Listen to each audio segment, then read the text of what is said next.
carreira de sucessos, né, quando a gente vem falar um pouco, ou vem trazer um pouco desses palestrantes, é porque nós não vamos falar somente de flores, nós vamos falar principalmente de espinhos.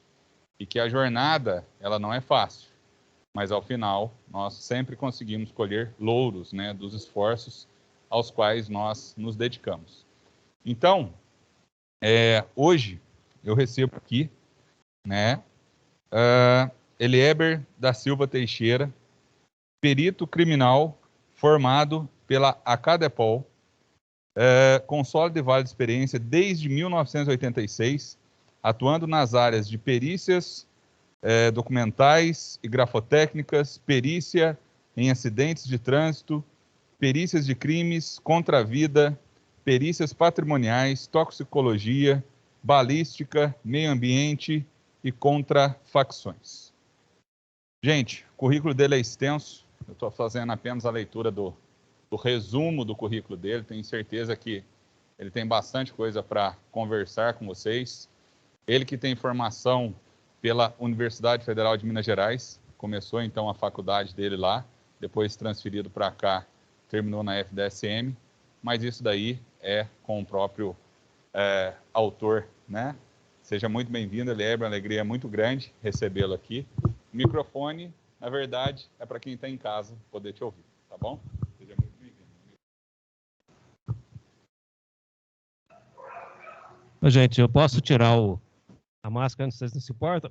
Porque me dá falta de ar. Boa noite para vocês. Eu que me sinto honrado em poder estar aqui atendendo ao convite do meu nobre colega, Dr. Regis, né? Como ele já disse aqui, eu me sinto honrado pelas palavras dele, embora não as mereço. Ele, para nós, é mais do que um amigo também. Tá ruim aí atrás aí? Ah, em casa? Mas o microfone está bem próximo aqui. Aí atrás está ok? Dá para ouvir? Qualquer coisa eu pediria que vocês viessem um pouco para frente.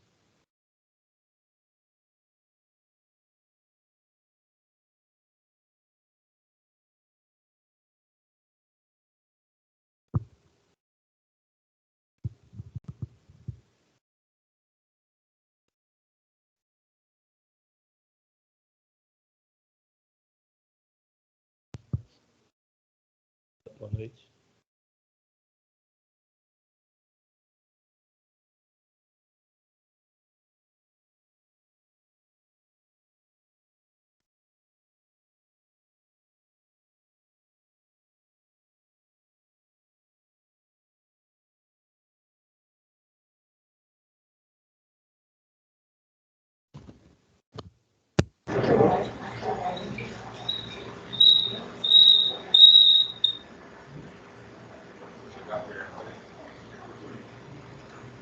Tem gente falando que está ok. Quem está com problema? No áudio? Tranquilo?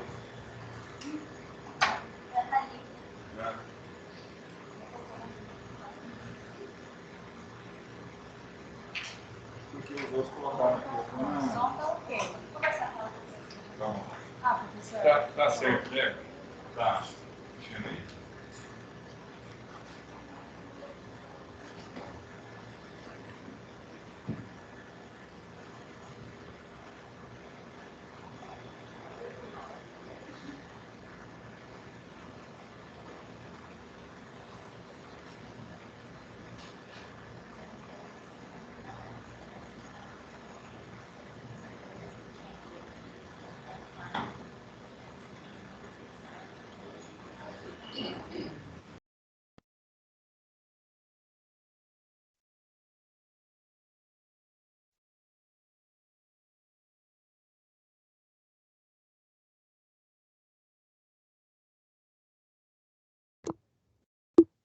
Pode falar.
Atenção, testando aí, ó, pessoal de casa, por favor.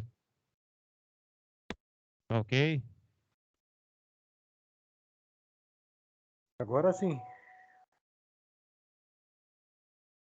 Ok, gente. Então, continuando aqui. Eu me sinto honrado mesmo, de coração muito honrado. E nós vamos falar um pouco aqui da minha carreira, né? Eu confesso para vocês que é a primeira vez que eu sou convidado a falar sobre mim, sobre o que eu já vivi. E isso deixa, de certa forma, um pouco desconfortável, porque eu não gosto de me promover. A verdade é essa, né? Eu sou meio acanhado. Tá? Mas a gente vai tentar relembrar um pouco do passado, o que eu já passei, que eu já vivi dentro da carreira do direito e da carreira da perícia criminal. Porque eu sou formado em direito também e eu tinha, desde criança, né, aquele sonho de ser médico. E a minha intenção era ser médico. Falava com meus pais que eu queria fazer medicina, mas eu gostava muito de filmes de faroeste e filmes policiais.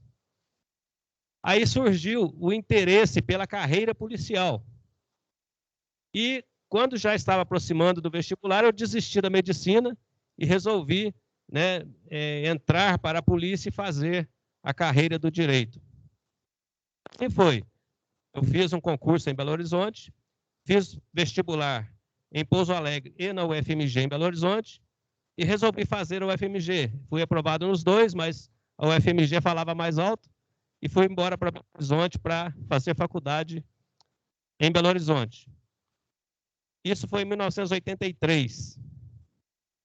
E lá em Belo Horizonte eu acabei fazendo o concurso da Polícia Civil, entrei para a Polícia Civil e passei a conhecer a atividade policial mais de perto. Porque uma coisa é você estar fora, apenas vendo aquilo que a mídia te passa, ou aquilo que você ouve, né, no dia a dia de outras pessoas, as informações que chegam até você.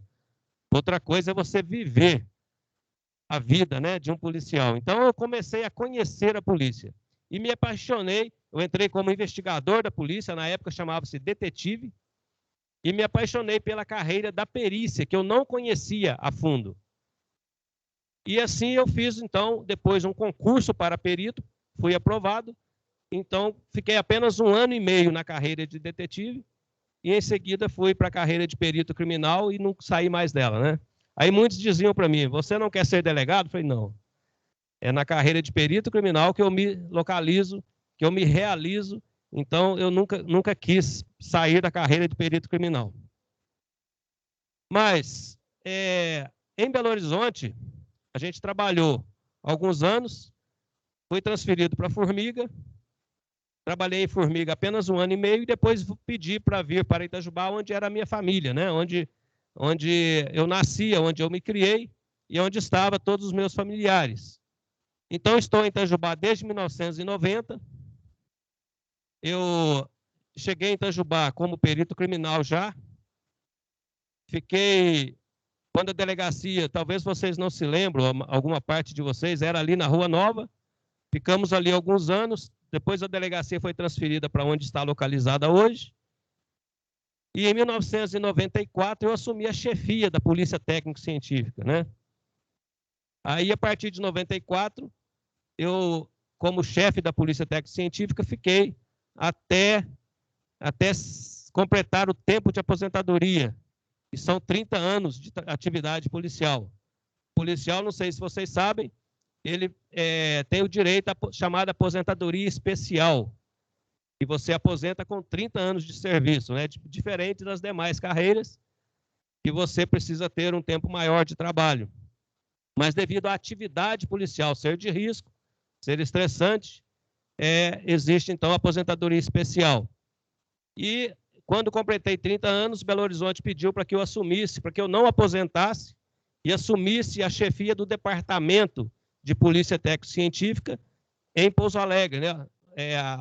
A Polícia Técnico-Científica, ela tem a sede do departamento em Pouso Alegre e comanda 3 regionais, que é a regional de Pouso Alegre, de Itajubá e São Lourenço.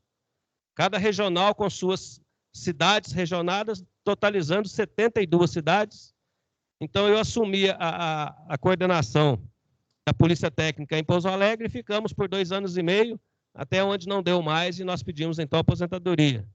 Já fazem 4 anos que eu estou aposentado e descansando. A gente está um pouco desatualizado no falar para público, né?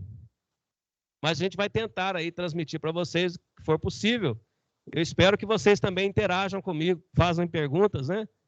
E a atividade pericial, eu vou focar mais na atividade pericial do que na faculdade de Direito, porque eu praticamente não vivi o direito na sua totalidade, porque vocês sabem que o policial ele é impedido de advogar, né, devido à atividade.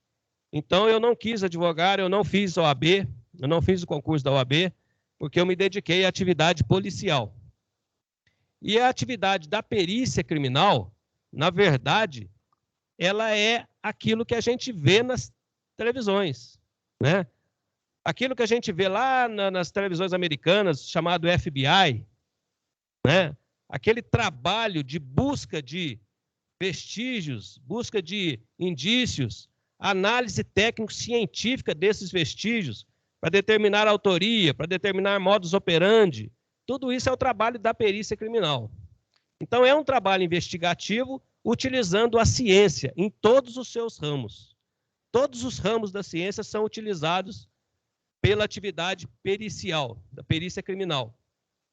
O perito criminal, ele tem que ser policial. Não existe perícia fora da atividade policial. Tá? Alguns estados, diferente de Minas, já tiraram a perícia criminal de dentro da Polícia Civil. Já é uma polícia autônoma, independente, chamada de Polícia Técnico-Científica, com toda a administração separada da Polícia Civil. Aqui em Minas ainda não. Aqui em Minas, a perícia criminal ela pertence aos quadros da Polícia Civil. É um policial civil e, apesar de ter toda a autonomia técnico-científica e administrativa. Tá? No ramo da perícia, a gente atua em todas as áreas, como eu já disse para vocês, todos os ramos da ciência são utilizados. Por exemplo, se a gente vai atender... deixa eu fazer um parênteses aqui, um pouco antes. O perito criminal, existem várias especificações para ele. Ou seja, dentro dos ramos que ele é solicitado a atender, ele pode, no caso de Minas Gerais, especificamente de Minas Gerais, no interior de Minas, é clínico geral, ele atende todas as áreas. Mas, em Belo Horizonte e algumas poucas cidades maiores, existem áreas específicas para a atuação do perito. Lá em Belo Horizonte, por exemplo, né, o perito pode atuar na área do trânsito, ele só faz perícias de trânsito, é o perito de trânsito. Ou ele pode atuar no setor de crimes contra a vida, onde ele vai atender somente crimes contra a vida, homicídio, infanticídio, suicídio, todos os acidentes relacionados a crimes contra a vida. Ou ele pode atuar na área de meio ambiente, ele vai atender a todas as ocorrências relacionadas ao meio ambiente, né? Aí tem uma vasta gama de fatos, né, que são relacionados ao meio ambiente. Ele pode atuar nas perícias contra o patrimônio, setor de perícias contra o patrimônio, que ele vai atuar especificamente nos crimes relacionados ao patrimônio, arrombamentos, danos e por aí vai. Ele pode atuar na seção de crimes de áudio, vídeo, informática, onde ele vai periciar apenas tudo que é relacionado a áudio, vídeo e informática. E assim vai, são vários setores, várias seções específicas. No interior, nas cidades de médio e pequeno porte, não. É clínico geral. Então, o que acontece? Se o perito é acionado para atender um acidente de trânsito, com vítima fatal, por exemplo, ele tem que ter conhecimentos de física, de química, de matemática, de medicina, né? Ele vai analisar um cadáver, ele vai identificar a causa da morte, pelo menos externamente, porque internamente é o perito médico que vai analisar. A causa da morte se realmente ela corresponde ao acidente, né? Porque existem casos que podem não corresponder. Apenas vou dar um exemplo para vocês, que estou me recordando aqui. Quando eu estava começando a minha carreira, eu estava fazendo estágio no Instituto de Criminalística em Belo Horizonte e houve um acidente de um caminhão na estrada, na BR-262, que vai para João Molevade. Um caminhão saiu da estrada, caiu numa ribanceira e o motorista veio a óbito. Acionaram a perícia de trânsito, porque a princípio era um acidente de trânsito. Os peritos de trânsito foram para o local, fizeram a perícia, saída de pista sem causa, causa indeterminada, né? Suspeita-se que o motorista tenha passado mal, tenha cochilado, dormido no volante, saiu da pista e caiu na ribanceira. O corpo daquele motorista foi levado para o Instituto Médico Legal. No Instituto Médico Legal se faz um raio-x de todo o cadáver e quando foi feito o raio-x da cabeça, ele estava com um projétil encravado dentro da cabeça. Quer dizer, então não era um acidente de trânsito, era um homicídio, né? Alguém passou de carro, alvejou o motorista, acertou a cabeça do motorista e ele saiu da estrada. Então, para vocês verem como que as coisas mudam. Às vezes o que parece no primeiro momento, nem sempre persiste para um segundo momento, né? Aí muda-se toda a história, toda a investigação, todo o trabalho pericial muda, porque já não se investiga mais um acidente de trânsito, e sim um homicídio. E assim então, as áreas, no caso do interior, é clínico geral. Nós atendemos uma perícia, por exemplo, de arrombamento. Nós temos que ter conhecimento de física, analisar, né, como foi quebrado uma lâmina vítrea, como foi utilizado, que tipo de ferramenta, que tipo de instrumento foi utilizado para se arrombar uma porta, uma fechadura, ou se foi usada uma chave, uma micha, né? Tem que ter conhecimento de biologia, porque pode ter uma mancha de sangue, você tem que fazer a coleta daquela mancha de sangue, um fio de cabelo, para fazer um exame de DNA. Aí já entra o laboratório do Instituto de Criminalística, né? O perito que trabalha no laboratório, ele trabalha especificamente com esses elementos, né? Análise química de vestígios biológicos. No caso, por exemplo, de apreensão de drogas, o que acontece? A polícia pega um indivíduo com determinada substância que supõe ser droga, né? Droga ilícita, porque droga ilícita tem muitas por aí. A polícia apenas supõe, mas o indivíduo só pode ser autuado em flagrante depois de o perito analisar aquela substância e determinar tecnicamente, cientificamente, que realmente aquilo é droga, né?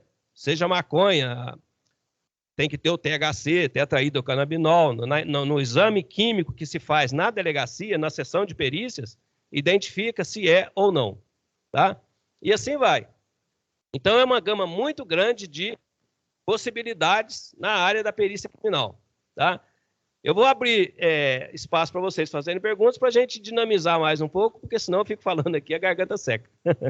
Tá?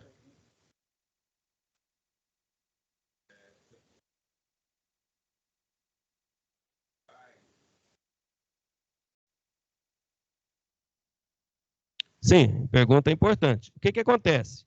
No FBI lá, quando você assiste os programas de televisão, muita coisa é floreada, digamos assim, né? É floreada. E você tem uma investigação pericial que levou 1 ano em meia hora. Então, isso dá na gente uma impressão de que eles têm uma tecnologia tal que se apura as coisas rapidamente. Em meia hora se apura tudo. É claro que eles têm muito mais recursos que nós, embora nós já tenhamos avançado muito. A perícia criminal no Brasil avançou muito. Nós temos na Polícia Federal, em Brasília, o laboratório de criminalística de Brasília, da Polícia Federal, se compara ou talvez já esteja hoje até melhor em termos de capacitação do que o FBI americano, tá? Nos estados, a perícia, como ela é estadual, cada estado tem a sua perícia, a sua polícia técnica, então a gente está mais devagar. A gente carece de muitos equipamentos, carece de muitos recursos, mas isso não impede a boa atuação dos bons peritos. Porque quando a gente quer, a gente consegue. A gente vai atrás e a gente consegue bons resultados, né? E a gente tem muitos exemplos aí. O resultado reflete lá na frente, no final da investigação. Porque a autoridade policial, ele é ele é que dirige o inquérito policial. E o inquérito policial se vale de várias peças. Uma delas é o laudo pericial, que é a comprovação material, comprovação técnico-científica do fato e das suas nuances. Mas tem também as investigações, o trabalho dos investigadores, né? As provas testemunhais, que tudo isso coaduna lá no relatório final do inquérito policial para ser encaminhado para a justiça.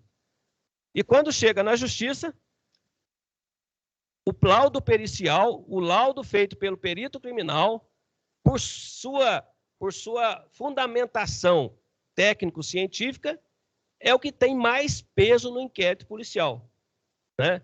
É o que tem mais peso.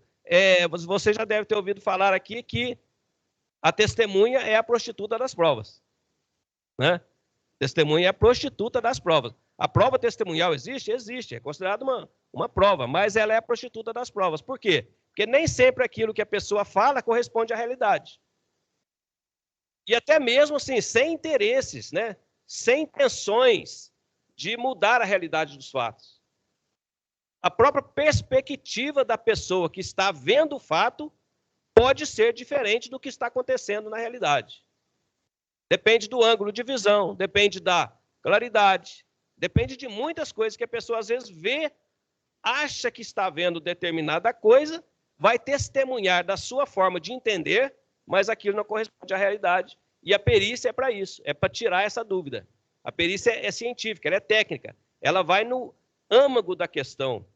Ela vai, utilizando-se de todas as, como eu já disse, de todos os ramos da ciência, mostrar com exatidão e provas substanciais o que realmente aconteceu.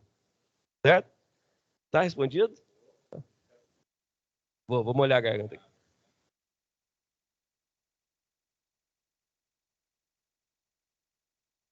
Pois não. Boa noite, tudo vai.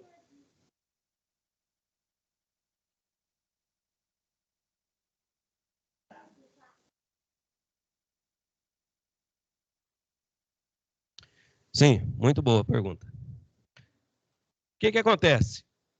Na realidade, isso que você perguntou vai depender do edital de convocação para o concurso. Existem lugares em que o edital exige que para o perito fazer o concurso, para o candidato fazer o concurso, né, a perito, ele tenha formação específica em determinada área. Isso porque ele vai trabalhar especificamente naquela área. Então, ele pode exigir que seja engenheiro civil, engenheiro mecânico, que seja formado em biologia, em química, para direcionar o candidato aprovado, depois de feito o curso de formação, para aquela determinada área. Mas no caso de Minas, não é só Minas, tem outros estados que funcionam dessa forma, é clínico geral.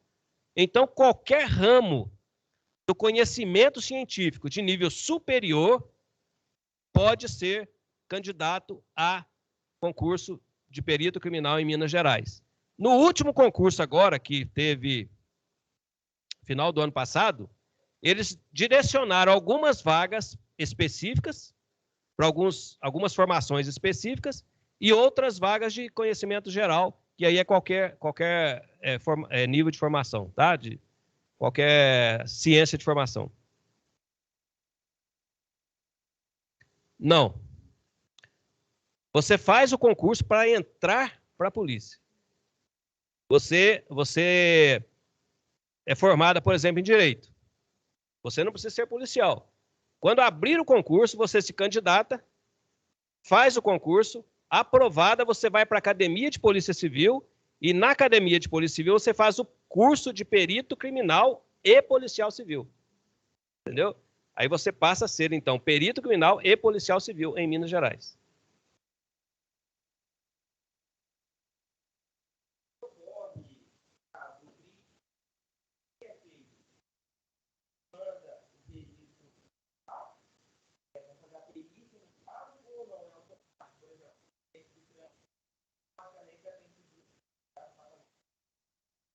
Não. Não, o que acontece?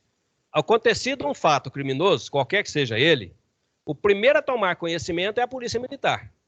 Normalmente, né? Normalmente é a Polícia Militar. Agora a Guarda Civil também, comumente, às vezes, é solicitada nesses casos de crime. A Polícia Militar, então, desloca uma guarnição para o local e confere se realmente há aquela ocorrência. Confirmando a ocorrência, eles reportam o fato, isto é, desde que haja crime e haja vestígios, tá? Porque pode acontecer um crime que não deixou vestígio, não tem por que a perícia atuar. A perícia só atua aonde existem vestígios. Aí a Polícia Militar, tomando ciência completa do fato, ela tem que isolar o local onde ocorreu o crime, isso é muito importante, o isolamento do local, porque se o local não for isolado, o perito também não pode afirmar nada, as provas elas podem ser contaminadas, tá? Então a Polícia Militar faz o isolamento do local e comunica à autoridade policial, que é o delegado que está de plantão na delegacia. O delegado analisa a situação e, confirmando a existência do crime pelas informações trazidas a ele e a necessidade da perícia criminal, então ele aciona o perito para comparecer ao local e fazer esse levantamento. Está bem explicado? Está bem entendido?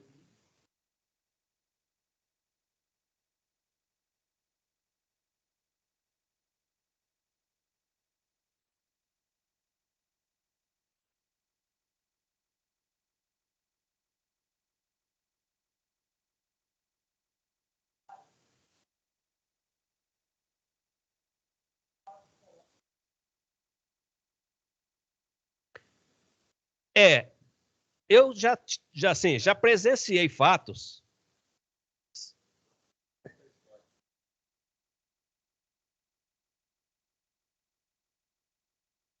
Ah, tá.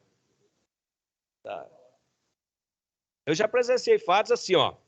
Não o crime em si, porque às vezes o crime é chocante, mas a gente já, com o passar do tempo, vai adquirindo uma certa maturidade para lidar com o fato. Mas eu já presenciei fato semelhante, eu vou relatar para vocês. Eu estava em Formiga, era perito em Formiga, e aconteceu um acidente de trânsito em que um caminhão passou por cima da cabeça de uma criancinha de 3 anos. Logicamente que, né, houve esmagamento completo do crânio dessa criança. E o perito que estava de plantão no dia, um colega meu, foi acionado para o local, e lá chegando, quando ele deparou com a cena, ele lembrou do filho dele que tinha 3 anos. Aí ele entrou em pânico, né? Aí a emoção falou mais forte, ele entrou em pânico, e então eles tiveram que acionar a cidade de Formiga. Isso foi em uma cidade chamada Arcos, próxima a Formiga. Eles acionaram a regional de Formiga e nós fomos acionados e tivemos que ir para lá, eu mais um outro colega, para poder substituí-lo. Ele foi encaminhado para o hospital para, né, ser feito ali uma medicação de tranquilizante nele. E nós, então, tivemos que assumir o fato e fazer a perícia ali daquela criança. Então, isso pode acontecer, né? A emoção não é robô, não é um super-homem em termos de sentimentos, né? Então a gente está sujeito a esse tipo de coisa. Mas normalmente varia também de pessoa para pessoa, né? Alguns são mais fortes, outros são menos. E isso varia muito de uma pessoa para outra. Mas o Regis estava lembrando ali de um fato, de um suicídio, né? E nós fomos atender esse suicídio. E uma das colegas que acompanhou a gente lá no local era uma escrivã da delegacia aqui da cidade de Paraisópolis. E a escrivã não tinha aquele costume que a gente tinha já de ver, né, cadáveres nessa situação. Foi um enforcamento, né?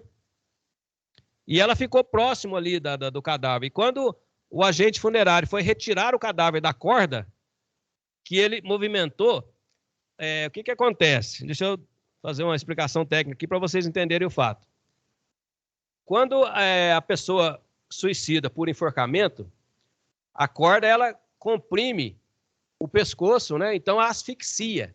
Asfixia, todo o ar que a pessoa tem dentro do pulmão fica preso.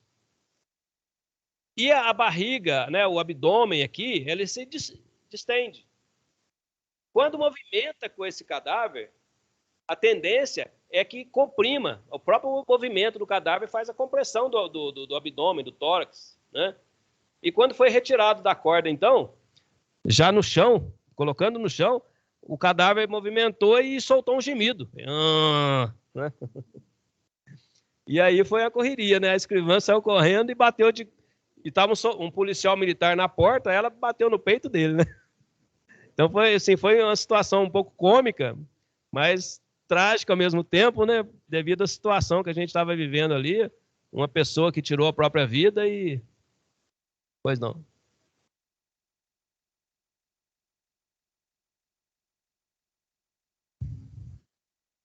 Não.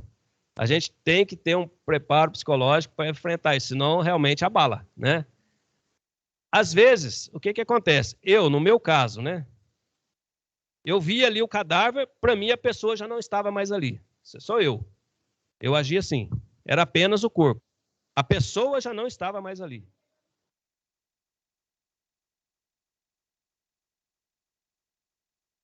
Sim, no começo da carreira acontece isso, sabe? No começo. A gente ainda não está muito acostumado, né, com situações. Eu me lembro, por exemplo, logo no começo, nos primeiros meses da minha carreira, eu fui atender um acidente em que 5 jovens foram participar de uma festividade na cidade de Arcos, essa mesma cidade onde aconteceu o acidente da criança, mas eles eram de Lagoa da Prata. E eles estavam voltando de madrugada para a Lagoa da Prata e bateram de frente com um caminhão. Era um Chevette, naquela época, um Chevette. Bateu de frente com o caminhão. E todos os 5 jovens morreram com perda total de massa encefálica, para vocês verem a gravidade do acidente, né? Então isso aí marcou muito, porque eram jovens de 18, 19, 20 anos. Apenas um lá, que era o motorista, que me parece que tinha 40 e poucos anos. Mas tudo criança ainda, né? E outra coisa também que abala muito o perito criminal é quando se trata de criança. Acidente envolvendo crianças.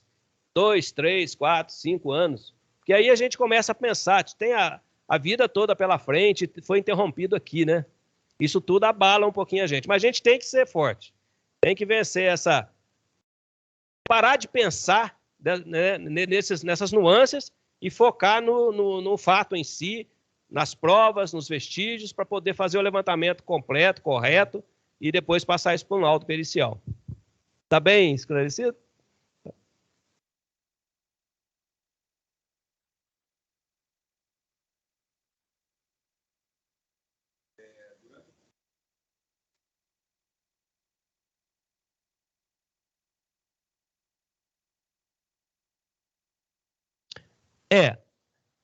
No começo da minha carreira, a gente atuava muito em acidentes de trânsito, né? Todos os embates de veículos que ocorriam eram acionados os peritos. O carro bateu lá, as partes não entraram em acordo, chama a perícia tinha que ir atender. Depois houve uma diminuição do número de atendimentos nas perícias de trânsito, por quê? Houve um entendimento legal, né? E, claro, um entendimento mais do que justo, de que se o acidente de trânsito não é crime, não tem por que acionar a perícia é criminal, é para atender crimes. Foi apenas um acidente de trânsito, uma infração administrativa, uma infração de trânsito, que gerou um dano, que não é crime, né? Aí deixaram de acionar a perícia para esses tipos de acidentes. Aí ficou condicionado por um tempo ao acionamento da parte. se não houvesse acordo entre as duas partes que se envolveram no acidente de trânsito, uma das partes poderia acionar a perícia mediante o pagamento das custas do deslocamento do perito. Esse pagamento era feito ao Estado, o Estado cobrava da parte, aí o Estado autorizava o perito a ir ao local e fazer o levantamento pericial. Depois se cortou até isso, aí passou a fazer perícia apenas nos casos de crimes graves, homicídio, né? Tem homicídio, tem invalidez permanente, uma coisa, acidentes muito graves mesmo, acidente de trânsito com vítimas fatais, que nós começamos, então, a priorizar o atendimento. Está bem entendido?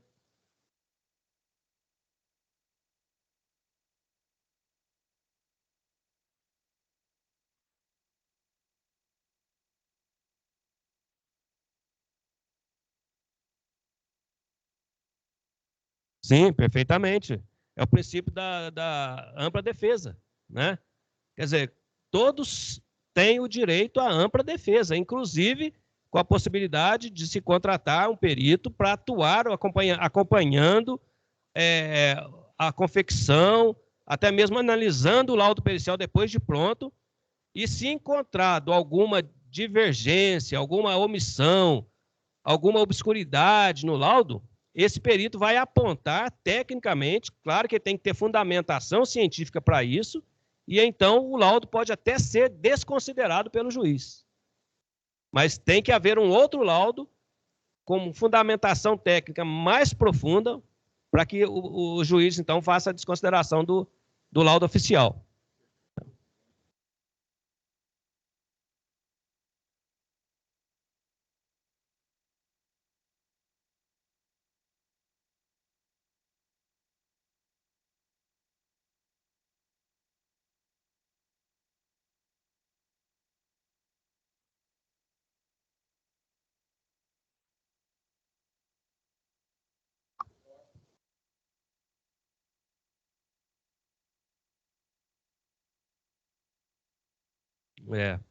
O caso da Débora foi um caso teve muita repercussão, né? Porque foi um crime muito bárbaro e que as investigações foram sendo conduzidas e, ao mesmo tempo, muitas ilações foram sendo feitas, né? Ah, deve ser fulano, deve ser cicrano, deve ser beltrano. Mas nós conseguimos chegar no autor com provas materiais de DNA. O autor foi identificado com provas feitas em laboratório com comprovação do DNA dele. E depois ele confessou. Confessou na polícia, depois negou, aí foi orientado, né? E criou-se uma celeuma nisso aí. Sim, veio. Tiveram. Eu participei daquele caso, atuando lá como perito também. E eu não vou relatar tudo aqui, porque é uma história bem longa, né? Teve muitas nuances, mas eu posso dizer para vocês que o autor foi identificado com base em exame de DNA. Não tem dúvida nenhuma de que é ele.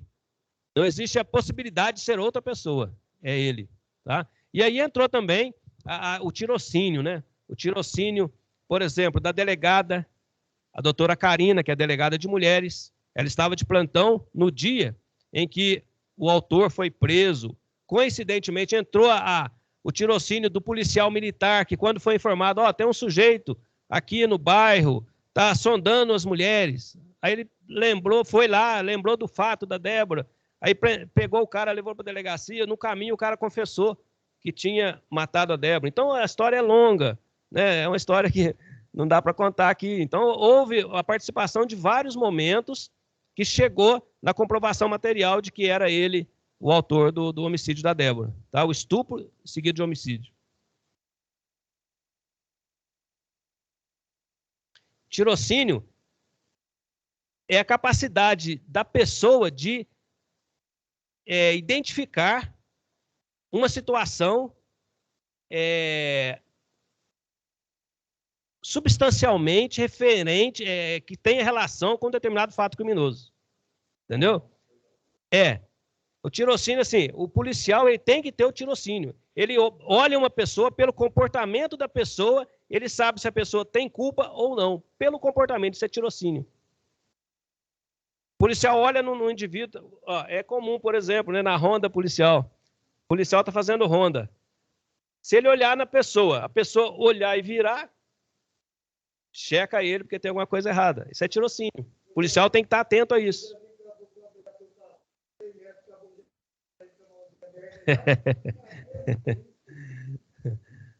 Eu tenho uma pergunta lá atrás.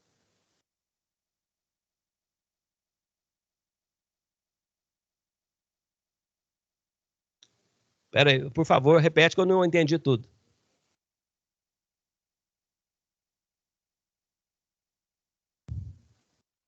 O estupro em um corpo em decomposição?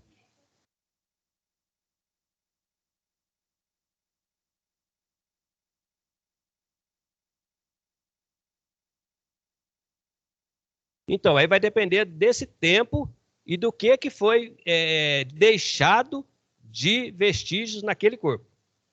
Por exemplo, o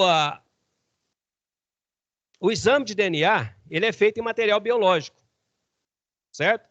O material biológico, ele deteriora com o passar do tempo. É tanto que tem que ser coletado o mais rápido possível, acondicionado adequadamente para ser enviado para o laboratório. E se passar, com o passar do tempo, esse material biológico ele começa a deteriorar.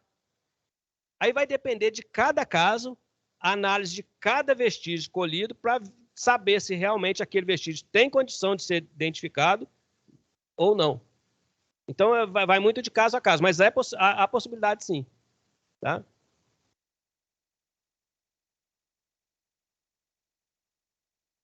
Crime de homicídio? Você diz em Itajubá? Não, no geral, no Brasil, nós temos aí uma estatística aí de aproximadamente 60 mil casos de homicídio, né, por ano. Quer dizer, é um índice bem alto, né? São muitos. Só nesse final de semana que passamos agora, né, em Belo Horizonte, em Petim, parece que foram 8 homicídios. No estado de Minas todo foram 60 homicídios. Então, o índice é bem alto.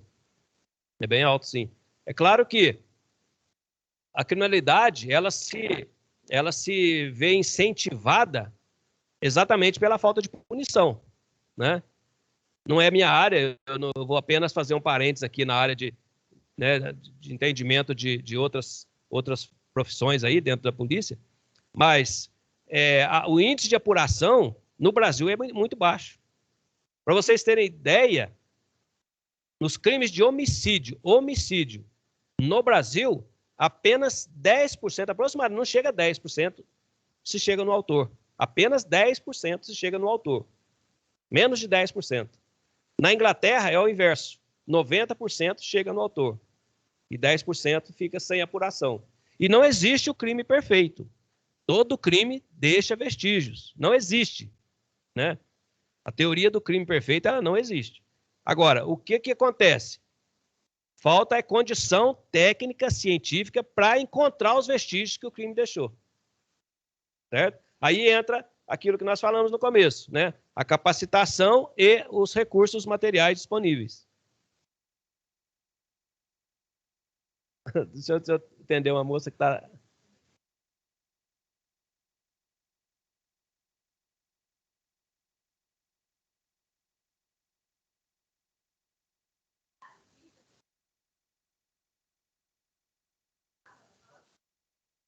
Uhum.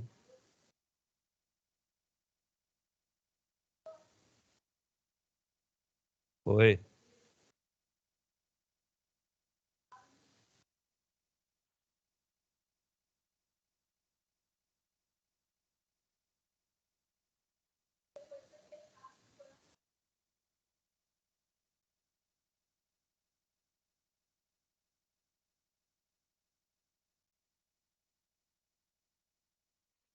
Uhum.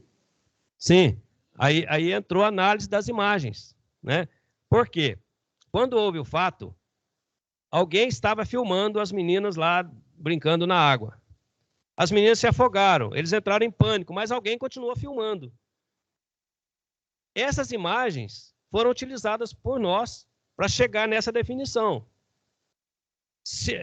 O problema é que houve, realmente, a imagem pegou um movimento na água e pela imagem que chegou para nós, a primeira imagem que chegou para nós, que não era a original, a gente acendia uma luz amarela de interrogação, né? Aí o que nós fizemos? Houve aquela repercussão toda, todo mundo com medo do rio, porque podia ter uma cobra muito grande e tal. Aí nós requisitamos a imagem original do celular que foi feito aquela tomada de imagens. E analisamos essas imagens e chegamos à conclusão de que aquilo ali não era um bicho. Era a própria mão da menina que tentou segurar a outra, porque uma escorregou primeiro. Aí a que estava próximo dela, eu não me recordo os nomes mais, faz muito tempo, ela levou uma mão para segurar ela, tentar ajudar, não, um socorro ali, e no controle de estabilização do corpo dela, ela levou uma mão para trás aqui, ó, e essa mão, ela passou na água. A mão dela passou na água, e nós provamos isso. E no passar da mão aqui, no movimento que ela fez, a mão deu essa impressão de ser a cabeça de uma serpente. E nós provamos que não era a mão da própria menina, né? Então, foi assunto encerrado também.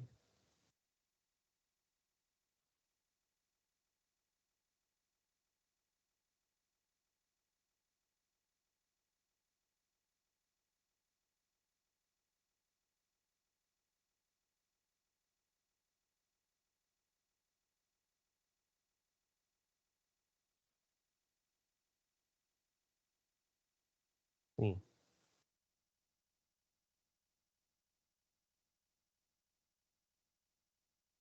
Uhum.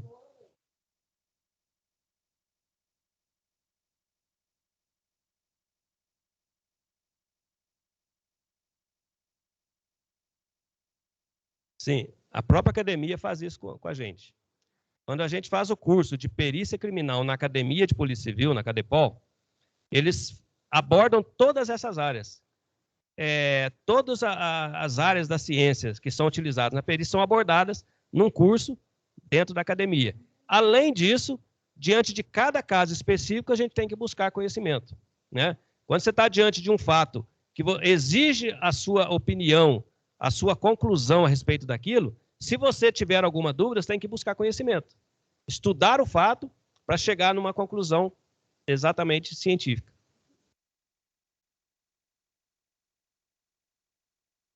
Sim, muito. Porque você lida com o direito, né? Apenas floreando aí a decisão sua de fazer direito. O direito é a ciência que você usa durante a vida toda, em todas as áreas da vida, né? Até para ser dona de casa é bom ter conhecimento de direito, saber os seus direitos, não é? Então, o direito ele é muito importante na vida da pessoa. A lei diz, né? Ninguém se exime de conhecimento do direito. Todos têm que conhecer o direito, mesmo que não cursou, né, os bancos de uma faculdade de direito, mas a pessoa tem que saber as leis. Ainda mais quem cursa, quem senta numa faculdade, né, de direito e vai tomar o conhecimento a fundo do direito e do processo, né? Quer dizer, é muito útil. Principalmente no caso de atuando dentro da polícia. Aí que você precisa ter conhecimentos também, é muito importante, tá?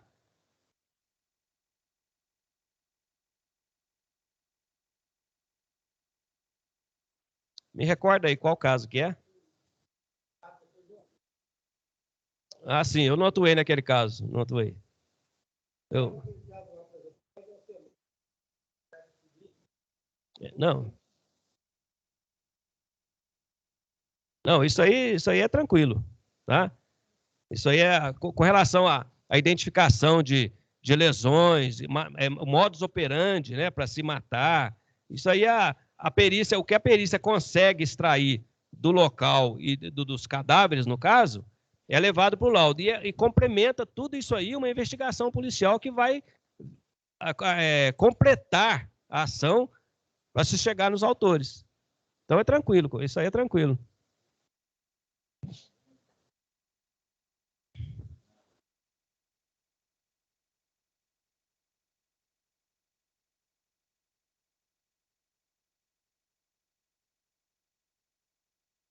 Sim.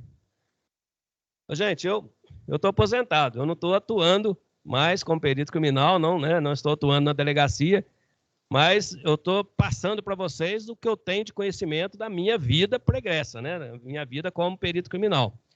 A reconstituição de crime, ela é possível, sim, e muito importante nos casos em que há alguma dúvida. Depois de acontecido o fato, realizada a perícia, a investigação prossegue. Durante essa investigação, a autoridade policial percebe que há necessidade de esclarecer algum fato trazido ao conhecimento dele. Por exemplo, uma testemunha chega e fala algo que foge completamente de tudo que foi apurado até aquele momento. Algo que, hipoteticamente, não é possível acontecer. Uma testemunha diz, eu estava posicionado num determinado lugar e vi acontecer o fato. Mas você sabe que daquele lugar não tem visão do local onde o fato aconteceu. Então, o que a autoridade policial faz? Pede a reconstituição para que o perito possa analisar aquele depoimento, fazer a reconstituição do fato e ver se há possibilidade ou não daquilo ter acontecido. É apenas um exemplo, né? A reconstituição, ela abrange várias situações. Mesmo depois que o inquérito policial vai para a justiça, se transforma no processo, pode ser pedido uma reconstituição, a perícia vai no local, faz a reconstituição para analisar a possibilidade técnica de o fato ter acontecido da maneira que está sendo conduzido. Certo?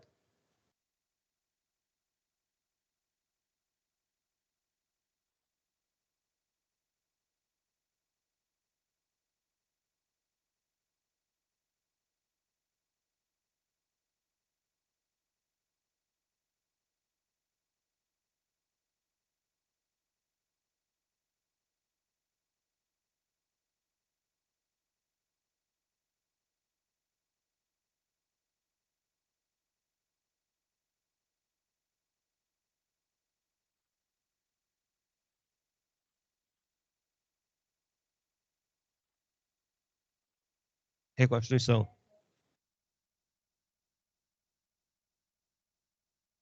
Sim.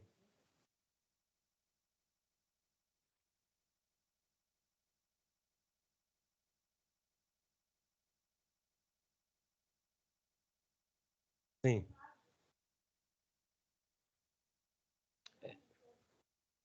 A reconstituição, ela é um teatro, certo? Então, por exemplo, se o autor de um crime, ele está sendo acusado de um crime, ele tem a sua versão. A versão dele nem sempre corresponde à realidade, ele pode estar mentindo.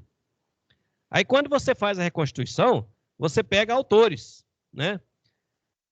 Leva ele para o local, ele relata o que aconteceu e pega os atores, que são, no caso seu, você atuou como uma atora, né? Uma atriz que foi levada ali, se passou pela vítima, e ele, então, relatou como que aconteceu o fato, né? E a perícia, então, vai analisar a possibilidade dele estar falando a verdade ou não. Se é possível, é plausível aquela versão dele. Uhum. Sim. Você atuou como atriz numa reconstituição.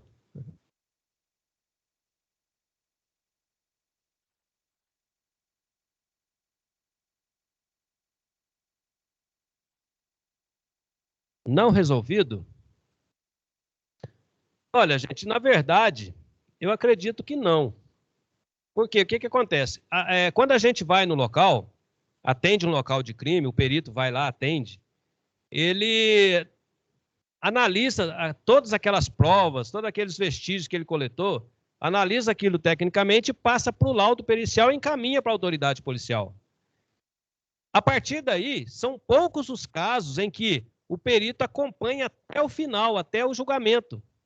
Ele entrega o trabalho dele lá e depois ele não toma mais conhecimento do que está acontecendo, como está se desenrolando as investigações, como está sendo a acusação, como que foi a sentença do juízo. O perito não participa disso.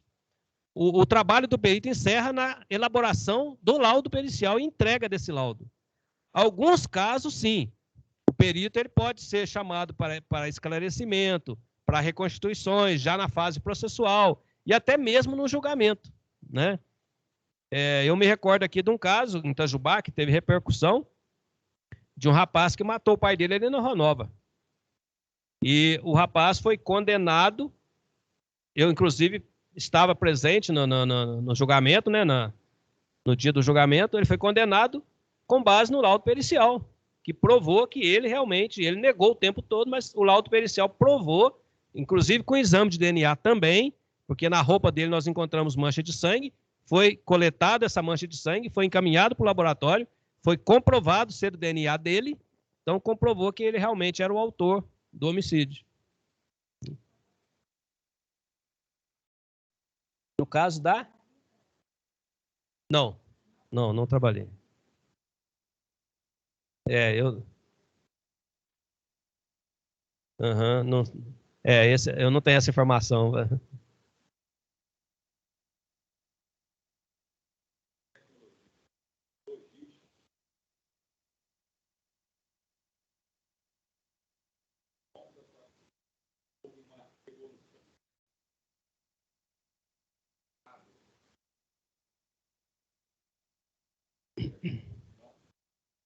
Gente, na verdade, o crime está evoluindo, né?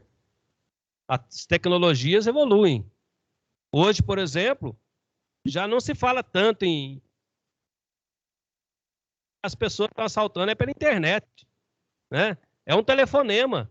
Dá um telefonema, se passa por um parente da vítima e pede um dinheiro de resgate, a pessoa vai lá e deposita o dinheiro. A pessoa está tomando dinheiro pelo telefone, pela internet, são os golpes de internet. Então, tudo isso aí é evolução do crime. E claro que a perícia tem que evoluir também, tem que acompanhar. É tanto que a perícia tem aparelhagens hoje, nós temos aqui em Itajubá um aparelho chamado Celebrite, que ele pega o celular da pessoa, de uma pessoa, por exemplo, e tudo que a pessoa fez no celular, todas as imagens, todos os vídeos, todas as conversas de WhatsApp, tudo é resgatado do celular. Quer dizer, então, você tem tecnologia para isso, né? A perícia tem tecnologia para isso, tá certo? Pode apagar, se você tentar apagar as provas, não adianta, o aparelho recupera tudo, é um aparelho israelense, desenvolvido em Israel, foi comprado pela Senasp, Secretaria de Justiça Federal, e foi distribuído para os estados. Nós temos um em Itajubá.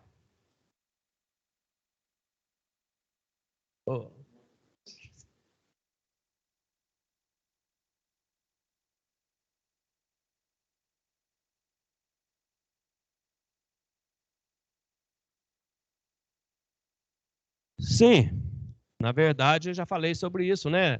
A gente tem uma deficiência grande de investimentos na área tecnológica, na área de aparelhagens, né, para perícia. Já temos evoluído, já temos chegado a um nível bom, mas ainda falta bastante coisa, né? E, infelizmente, nem todos dão a devida importância que deveria dar à perícia criminal.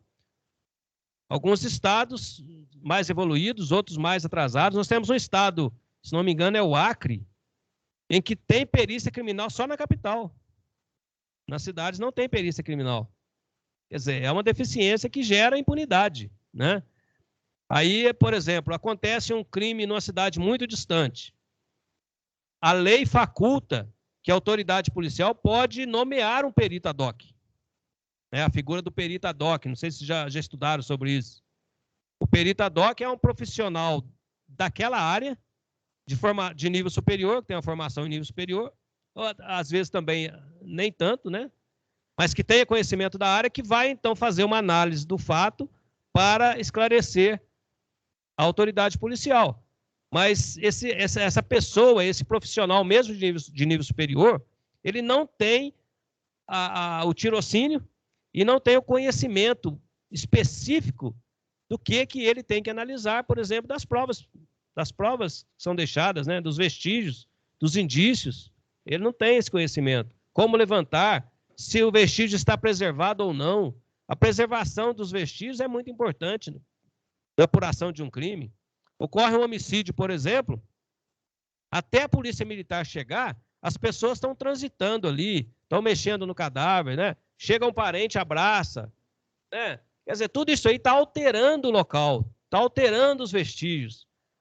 Aí, se o local, assim que a polícia militar chega, o local não é devidamente isolado para ser preservado, quando a perícia chega, está mais alterado ainda, mais contaminado ainda. Acidente de trânsito. Ocorre um acidente de trânsito.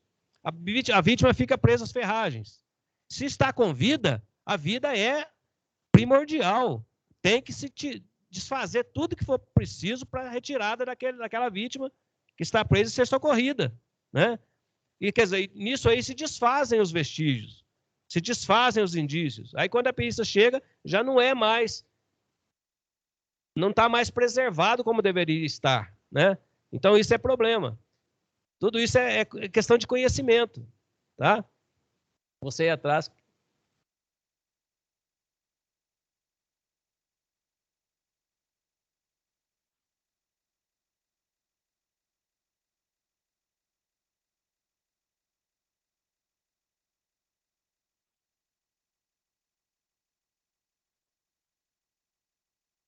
Uhum.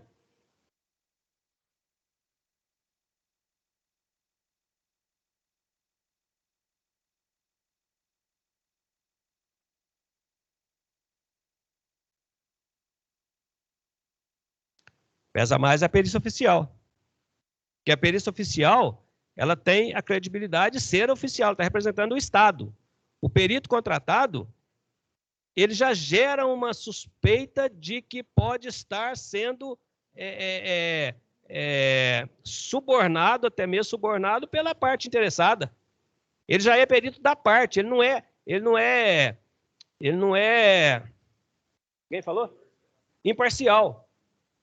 A perícia oficial ela é imparcial, ela vai no cerne da questão. Já o perito contratado pode não ser. Agora, isso não quer dizer que todo perito contratado ele vai ser parcial, não. Porque a função do perito contratado, mesmo que pela parte, no caso, que está sendo acusada, é ser imparcial, né? Mas tudo é possível, né?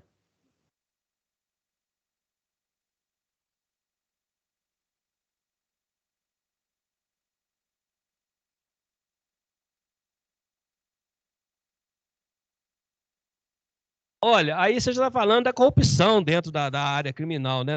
Da perícia criminal. Sinceramente, eu estou te falando para você do que eu conheço, né? Eu não conheço corrupção dentro da área da perícia criminal aqui. Eu não conheço. Tá?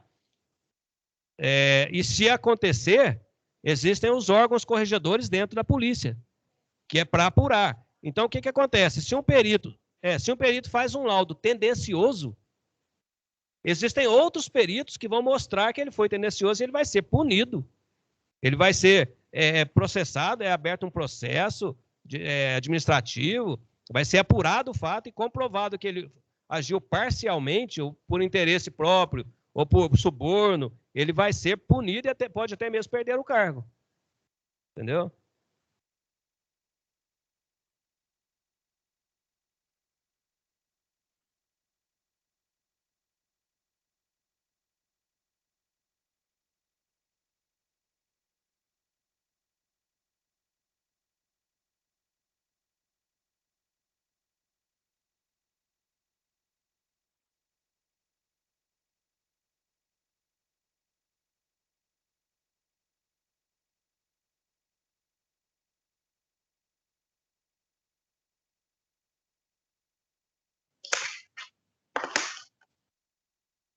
Bom, primeiro, com relação às informações que veiculam, né?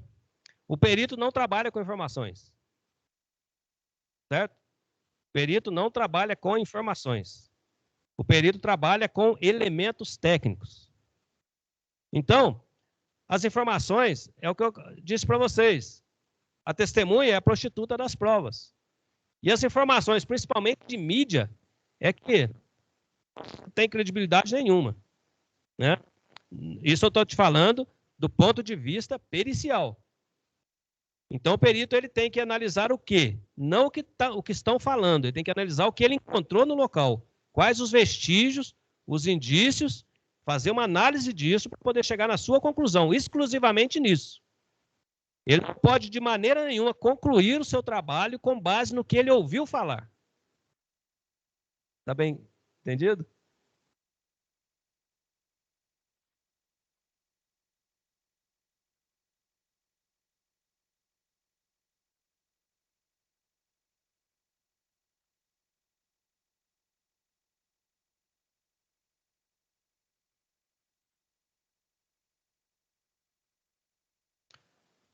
Olha, ele está fora da Polícia Civil, mas ele continua na atividade oficial do Estado. Tá? Ele não é particular, não. É uma atividade oficial do Estado. É uma polícia científica do Estado. Atua paralelamente. Polícia Militar, Polícia Civil e Polícia Técnico-Científica. Só separado. Administrativamente separado. Tá? Tem vantagens e desvantagens. Tá? O que acontece, na verdade? Vou te falar do nosso caso. Os orçamentos do Estado são feitos de modo distributivo. Então, vai determinado volume de recursos para a Polícia Civil. E a Polícia Civil, através do chefe da Polícia Civil e da cúpula da polícia, faz a distribuição nas diversas áreas da polícia, nos diversos setores da polícia, desses recursos, para compra de equipamentos, para o gasto de manutenção da polícia. E os recursos que vão para a polícia técnico-científica nem sempre atende à total necessidade da polícia técnico-científica. Aí é um problema. Entendeu?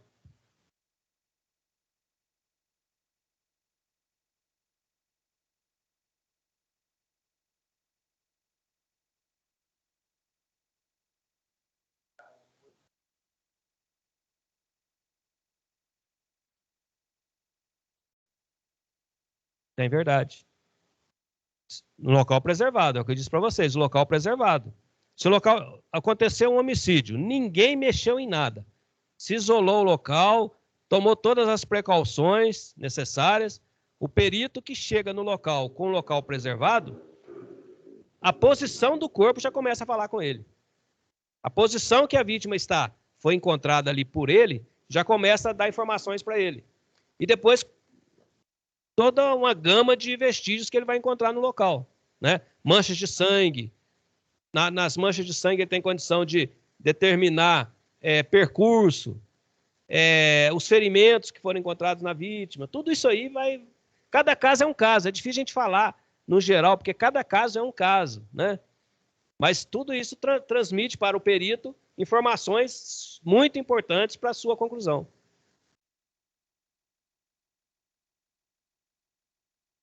Nós somos subordinados à Superintendência de Polícia Técnico-Científica em Belo Horizonte.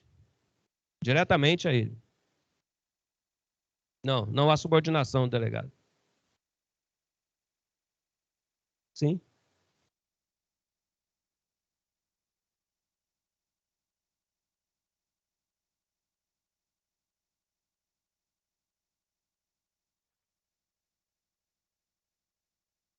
Sim. Na verdade, a polícia ela tem o seu órgão correcional, né? O órgão corregedor, que é exatamente para apurar os fatos cometidos pelos policiais. E a corregedoria, ela se utiliza da perícia comum da polícia. É uma das questões em que é debatido a permanência da perícia dentro da polícia. Entendeu? Se entende que, se a perícia estiver fora da polícia, ela vai atuar com mais isenção. Mas, no caso de Minas Gerais, eu tenho 32 anos e meio de experiência e posso te falar que não. Que em todos os casos, mesmo envolvendo policiais, nós fomos acionados, nós atuamos estritamente dentro dos parâmetros técnico-científicos e legais do fato. Entendeu? Aí é a hora que você tem que esquecer o corporativismo, você tem que ter técnico-científico. Né?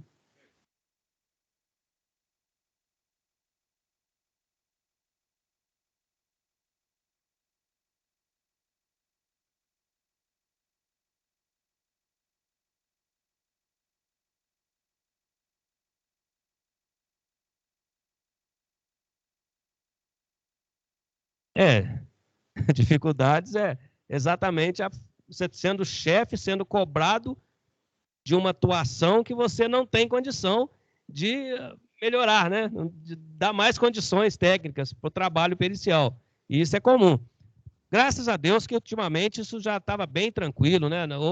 Houve muito investimento na perícia criminal. Ainda precisa de mais? Precisa. Mas eu já vivi tempos, né, dentro da perícia criminal, em que para a gente ir no local, atender um local, nós precisávamos pedir combustível para a parte.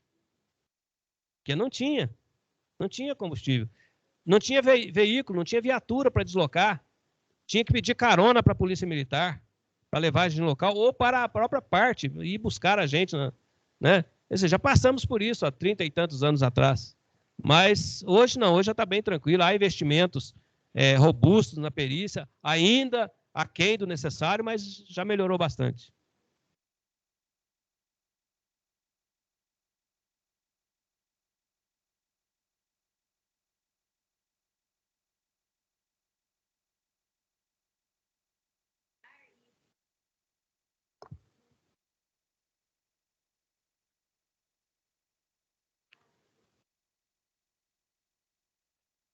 Você diz assim, na parte legal ou na parte emocional?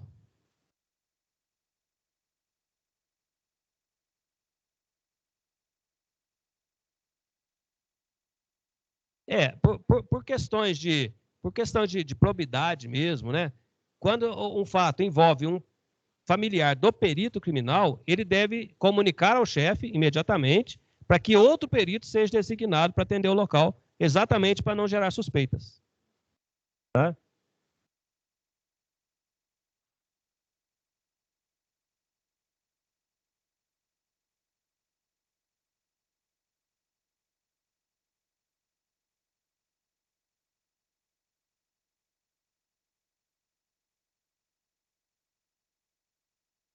Sim.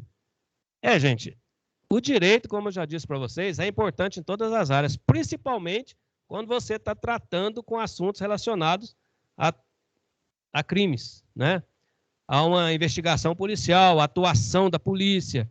Então, você vai elaborar um laudo, você é técnico, mas você tendo conhecimento jurídico, facilita muito mais você entender o que você tem que levar ao conhecimento do delegado, da autoridade policial e do juiz. Porque, entendam bem, às vezes o perito é excelente profissional. Ele vai no local, faz um levantamento perfeito de vestígios. Mas na hora de passar para o papel, ele não tem a clareza necessária para que quando alguém for ler aquele laudo, principalmente o juiz, entenda o que ele quis dizer. Aí é problema. Já a pessoa que faz o curso de direito, tá?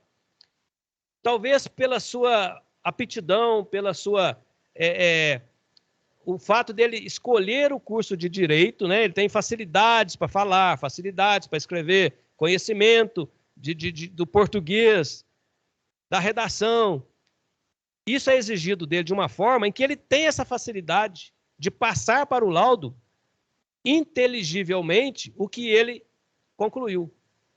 Fica muito mais fácil. Eu já deparei com fatos exatamente nesse sentido, sendo chefe, né? Em que o laudo realmente está certo, mas não foi, está faltando esclarecimento. Quem ler não vai entender o que o perito quis transmitir, o que o perito quis expor ali.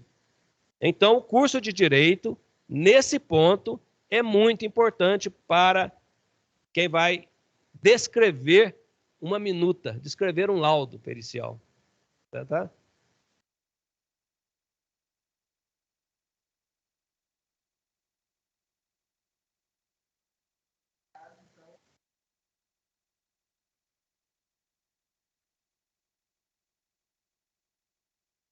Não precisa ser formado em Direito. Pode ser formado em qualquer área de conhecimento. Qualquer curso superior, ele embarca a atuação do perito criminal. Até. Nós temos peritos criminais que são formados em nutrição, né? Pode ser utilizado? Claro. De repente, você pega um alimento aí estragado, uma contaminação de um restaurante, por exemplo, ele tem que ter conhecimento específico nessa área, pode ser utilizado, você está entendendo? Fisioterapeuta, tem perito fisioterapeuta, né? Lá na academia vai ter um preparo específico para a atuação dele como perito. Aí o restante ele tem que buscar do conhecimento científico diante de cada fato.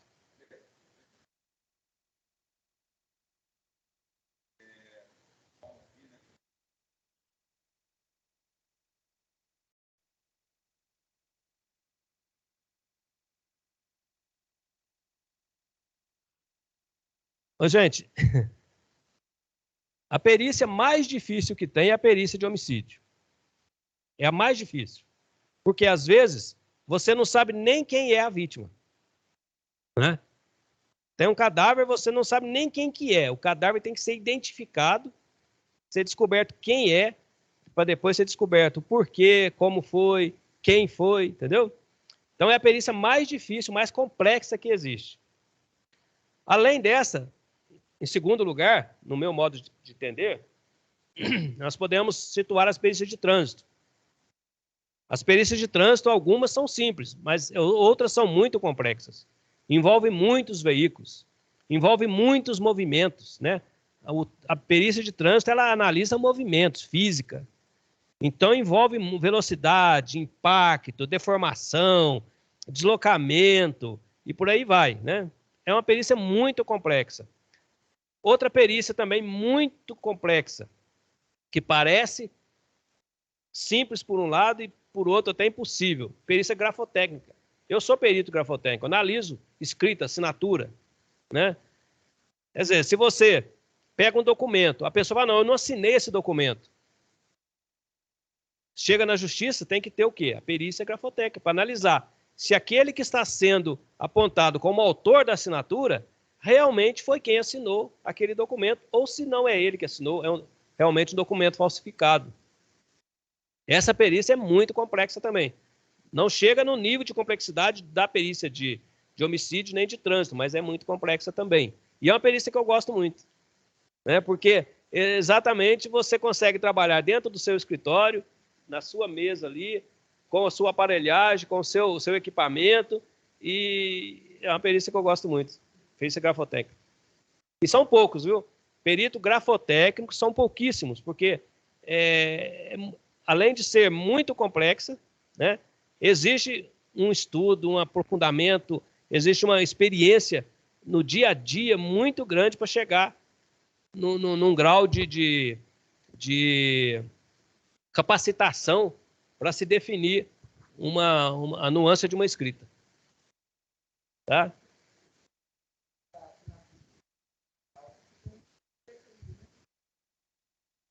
Não, assinatura digital é tranquilo. Assinatura digital nem da perícia. Nem da perícia, né? A escrita que é complicado. E outra, a escrita, tá? Independente de ser assinatura ou de ser uma frase, de ser um cheque, ela é individual. Não existe escrita igual. Não existe, é igual a digital. Isso aqui também é analisado pela perícia, ó. As impressões digitais, né? As impressões papilares. A perícia faz análise disso. A escrita é a mesma coisa. Não existe duas escritas iguais. Pode existir semelhantes, não iguais.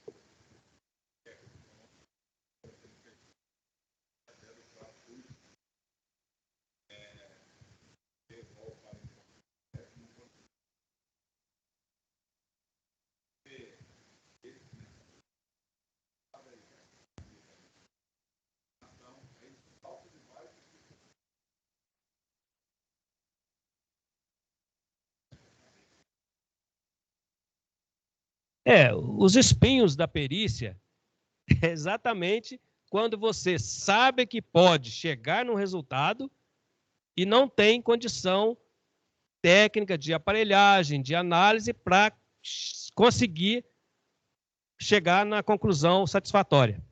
Aí é espinho, né? Com relação ao fato de você encontrar um cadáver, de você manipular um cadáver, isso é tranquilo. Claro que varia de pessoa para pessoa. Tem pessoas que é impossível, né, participar de uma situação dessa. Nós tivemos em Itajubá aqui uma vez, isso já faz muito tempo, isso foi em 1992, um acidente em que um caminhão estava voltando do Olegário Maciel ali e levou um grupo de jogadores para jogar a bola lá e mais a torcida, tudo em cima do caminhão, né? E enquanto eles estavam jogando bola, o motorista estava bebendo. Na volta, o motorista se perdeu numa curva, passou para a contramão e bateu de frente com um ônibus. Um ônibus da aviação de Formiga, estava vindo de Aparecida do Norte. Morreram ali, de cima do caminhão, 11 pessoas, né? Quer dizer, é um local complexo sabe, e chocante para a gente que é perito, né? Mas isso aí não chega a ser espinho do ponto de vista que eu estou entendendo que você está perguntando. O espinho é quando você sabe que há condição de concluir, de chegar numa resposta e por falta de condições técnicas, de equipamentos, você não consegue. Aí eu acho que é espinho que deixa mais frustrado, né? Tá bom, gente?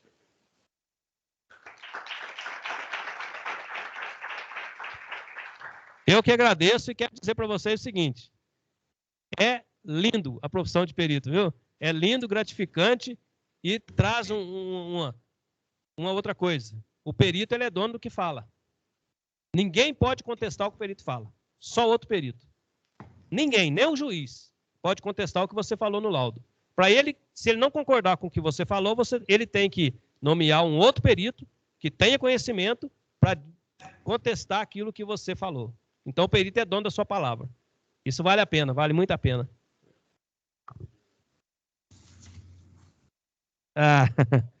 Dr. Paulo é meu filho, gente, ó. Ô pai, tá me ouvindo? Estou ouvindo, pode falar.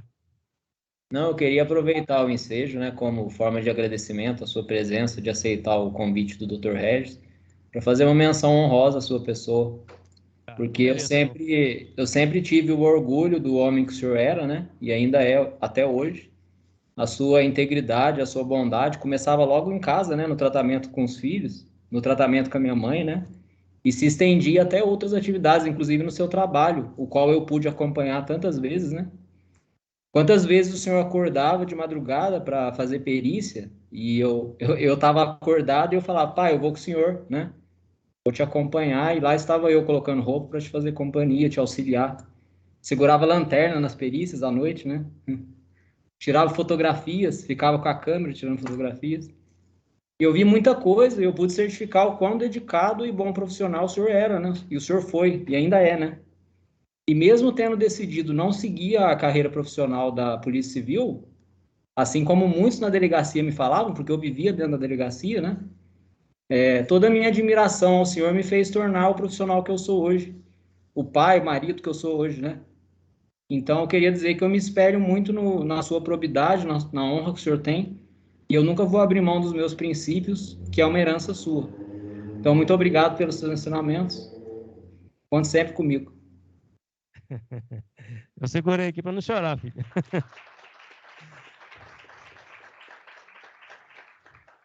Gente, obrigado, filho, pelas palavras. Eu não mereço, mas obrigado. E realmente a gente tem que fazer o melhor. Tudo que você for fazer, eu sou perfeccionista, gente. Tudo que você se propõe a fazer, faça o melhor. Exatamente para não dar margem para nenhum questionamento. E outra coisa, graças a Deus, eu nunca tive um laudo pericial contestado em toda a minha carreira, porque eu me dedicava a fazer o que é certo e o que é melhor. Se não desse para fazer o melhor, qualquer dúvida, eu concluía assim, ó, na minha conclusão final do laudo, não foram encontrados elementos suficientes para fornecer conclusão ao perito criminal. Fica a cargo de outras investigações, porque não deu para concluir. Já aconteceu, né? Você não pode concluir. Agora, forçar a barra de concluir para prejudicar quem não merece ser prejudicado de forma nenhuma. Né? Tem que ser honesto. Tá? Eu que agradeço, gente. Que surjam alguns peritos criminais daqui dessa sala. Obrigado, querido. Obrigado pelo convite. Valeu mesmo. Obrigado. Laís, você nos ouve?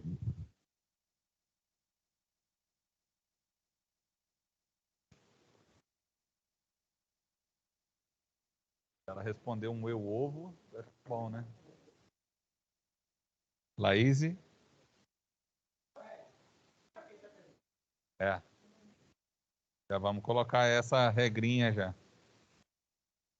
Oi, professor. Tudo bem? Tudo bem? Laís, pode colocar aí 3 números. Nós vamos sortear 2 livros, mais um é para quem está aqui presente, tá bom? Tá bom, vou colocar aqui, tá? Só um minutinho.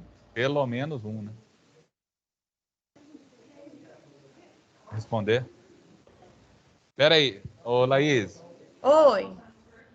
só um minutinho. Eu acho que nós vamos precisar de 1 minuto aqui só para quem ainda não respondeu. Certinho. Não, é do Sérgio. Livros do Sérgio.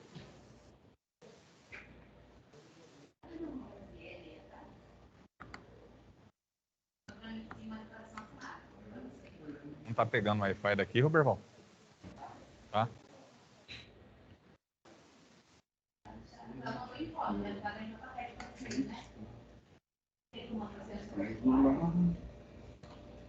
Do bem.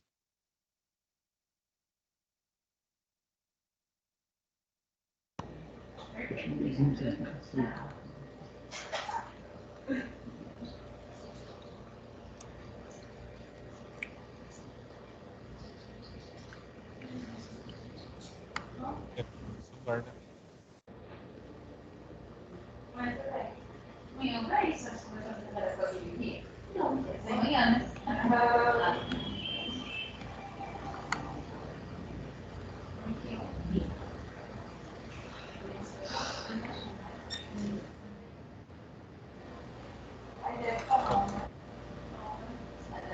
Não achei ninguém.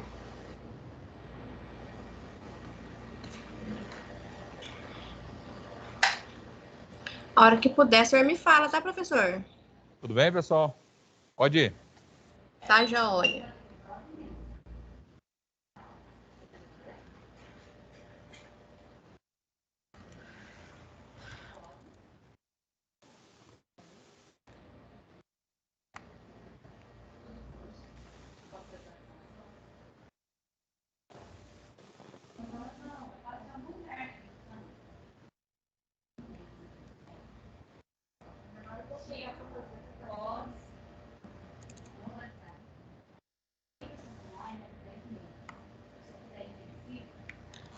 Júlio César. Júlio César. Tá aqui? Vamos ver se ele está na sala.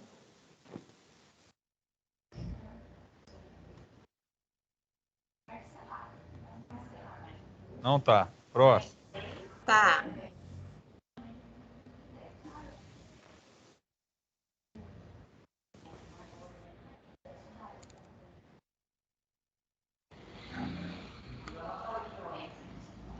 Andressa. Alessandra, perdão. Alessandra.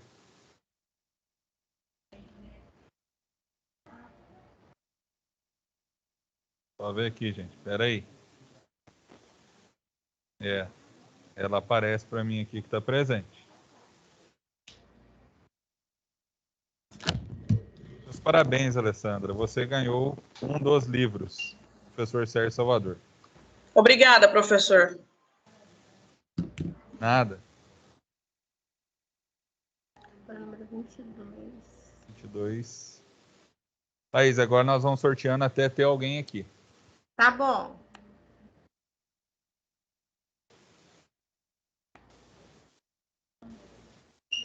Maria Eduarda Maria Eduarda. Não. Rodrigues.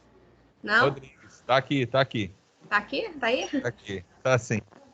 Meus parabéns. Pode pegar, Maria Eduarda. Tirar uma foto com o palestrante, por favor. Você tirar uma foto com ela, por gentileza?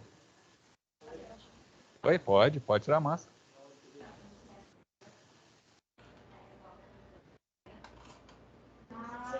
Obrigado, viu? Parabéns. Pessoal, queria então agradecer a todos vocês, né, por mais uma noite ou pela primeira noite dos nossos calouros de carreira de sucesso. Agradecer a presença do Elieber, Agradecer ao Paulo e aos outros convidados que estão conosco, que são externos. É muito importante saber que pessoas como o senhor nos inspiram, né, a ser não só bons profissionais, mas pessoas melhores. Eu acho que, pelo tempo que nós já convivemos, que nós somos amigos, tenho certeza do pai que o senhor é, do avô que o senhor é, do marido que o senhor é, e o que isso representa para a família do senhor e para todos os seus amigos, todos que estão ao seu entorno. Então, receba aí o nosso carinho, a nossa admiração, desejando a todos vocês um ótimo final de semana, um bom descanso, e nos vemos na segunda-feira, se Deus quiser. Tá bom? Gente, obrigado.